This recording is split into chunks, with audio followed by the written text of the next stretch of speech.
मुस्लिम महिला फाउंडेशन की सदस्य नाज़मीन अंसारी ने वाराणसी के फर्जी मदरसों पर दिया बड़ा बयान। उन्होंने न्यूज सेंटर को बताया कि वाराणसी में बड़े पैमाने पर मदरसों में शिक्षा के नाम पर सरकार से सुविधा ले लेते हैं, लेकिन मुस्लिम बच्चों को तालीम नहीं दे पाते हैं। मदरसों में फर्जी मौलाना को हटाकर BEd, post graduate, MSc, BSc मुस्लिम महिला शिक्षकों की नियुक्ति करना चाहिए। कुछ मदरसों में तो अपने सगे संबंधियों को रख लिया जाता है जो हाई स्कूल, इंटर पास हैं, वह पढ़ाने का कार्य कर रहे हैं। उत्तर प्रदेश सरकार से मैं अनुरोध करती हूं कि सभी मदरसों को उत्तर प्रदेश शिक्षा परिषद से जोड़ दिया जाए। आधुनिक शिक्षा के तहत सभी महिला शिक्षकों को रखा जाए। जो महिला शिक्षित 8-10 वर्ष से पढ़ाने के बाद को हटा दिया जाता है, जिससे उनकी नौकरी की उम्र समाप्त हो जाती है, वह महिला कहीं की भी नहीं रह पाती। मदरसे के प्रबंधक मौलाना की मनमानी आए दिन देखी जा सकती है। नौकरी के नाम पर शिक्षकों से जबरन पैसे वसूली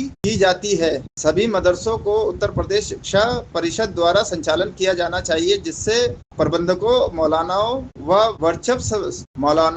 वर्चस्व समाप्त किया जा सके। अमरनाथ बारी की रिपोर्ट वाराणसी से। जी, अपना परिचय दे दीजिए। नाज़मीन अंसारी, नेशनल सदर, मुस्लिम महिला फाउंडेशन।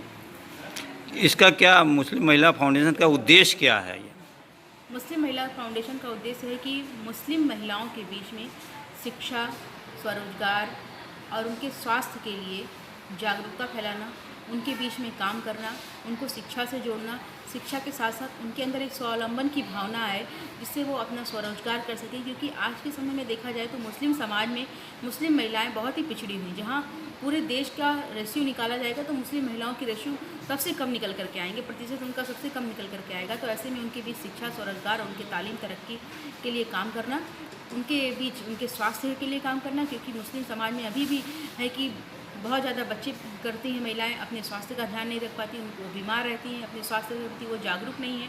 तो उनके बीच में स्वास्थ्य के लिए जागरूकता फैलाना, और इन सब से इम्पॉर्टेंट चीज़ है कि उनको राष्ट्र के प्रति समर्पण, राष्ट्र के प्रति भक्ति की भावना जोड़ना।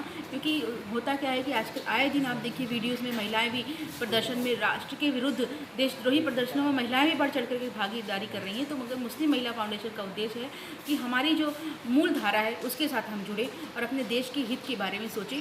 देश का भला कैसे हो सकता है, देश के साथ हम जुड़ करके अपनी तरक्की कैसे कर सकते हैं, इसके बारे में सोचें। लेकिन अभी भी मुस्लिम के जो बच्चे हैं शिक्षित नहीं हो पा रहे हैं, उस पर आप क्या कहेंगे? सबसे बड़ी बात यही है कि जो उनके बीच के मौलाना हैं, जो उनके बीच के कट्टरपंथी हैं, जो उनके बीच के आलिम हैं, वो अभी भी यही चाहते हैं कि मुस्लिम समाज के लोग आगे ना बढ़ें, उनके बीच उनके नीचे दब के रहें। वो मदरसों की तालीम ले, वो उनके घरेलू कुरान की शिक्षा लें, मगर वो कुरान के साथ साथ दुनियावी दीनी तालीम के साथ साथ दुनियावी तालीम भी ज़रूरी है। क्योंकि अगर दुनियावी तालीम नहीं लेंगे तो दुनिया में गुजारा करना बहुत मुश्किल हो जाएगा। गुजारा मतलब कि उनकी रोज़ी रोटी कैसे चलेगी। आज भी जो सच्चर कमेटी की रिपोर्ट है उस पर अभी भी देखिए तो मुसलमान वहीं का वहीं खड़ा है, वो पंचर बना रहा है, वो मजदूरी कर रहा है, मगर वो मूल धारा जो हमारी है कि टीचिंग लाइन में, इंजीनियरिंग लाइन में, डॉक्टरी लाइन में, वो उस तरह से नहीं आ पा रहा है जिस तरह से और लोग आ पा रहे हैं। तो ये सबसे बड़ी कमी है उस कौम की, उस कौम के लोगों की, जो वहाँ के जो समझदार लोग हैं, जो आलिम लोग हैं, जो कट्टरपंथी हैं, जो सिर्फ चिल्ला, मगर उनके बीच में वो काम करते नहीं हैं जो काम उन्हें करना चाहिए। जो दीन की तालीम, जो दुनियावी तालीम, जो तालीम की बात करनी चाहिए, वो तालीम की बात नहीं करते। यही बड़ा कारण है। मगर सरकार इसमें फिर भी पुरजोर कोशिश कर रही है, हर तरह से सुविधाएं देती है कि सबके बच्चे पढ़े, सबकी शिक्षा हो, सब लोग आगे बढ़े, सबको तालीम मिले। इसके लिए सरकार तो लगातार प्रयास कर रही है।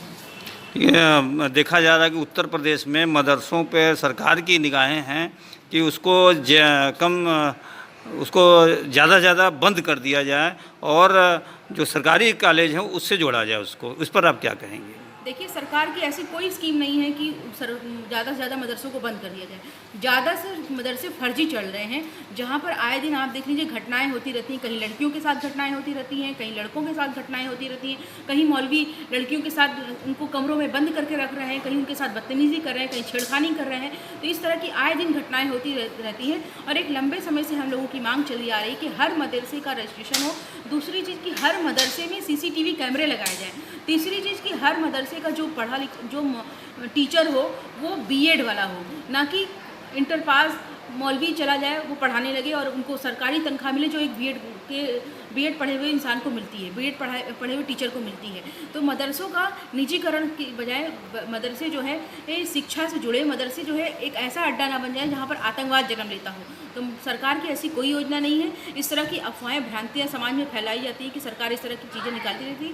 मदरसे के खुद लोग देखिए जहाँ पर ऐसे मदरसे पाए गए हैं जहाँ पर ज़मीन है ना बिल्डिंग है, फिर भी उनको तनख्वाह जारी हो रही है, उनकी जो है बच्चों की छात्रवृत्तियाँ आ रही हैं। तो इस तरह के फर्जी मदरसे चला करके लोग खुद बदनामी के कारण बन रहे हैं। मैडम आखिरी सवाल है, ये आपका जो मदरसा है, मदरसा बोर्ड है और कई मदरसे चल रहे हैं, उसमें आधुनिक पे जो है जो शिक्षित लड़कियां हैं जो पढ़ाने आती शिक्षिकाएं हैं, उनको 2 साल 4 साल तक पढ़ाया जाता है। उसके बाद बहुत ही कम पैसा देकर उनको फिर कह दिया जाता है कि मेरे यहाँ जो है अब जगह नहीं है, आप लोग जाइए।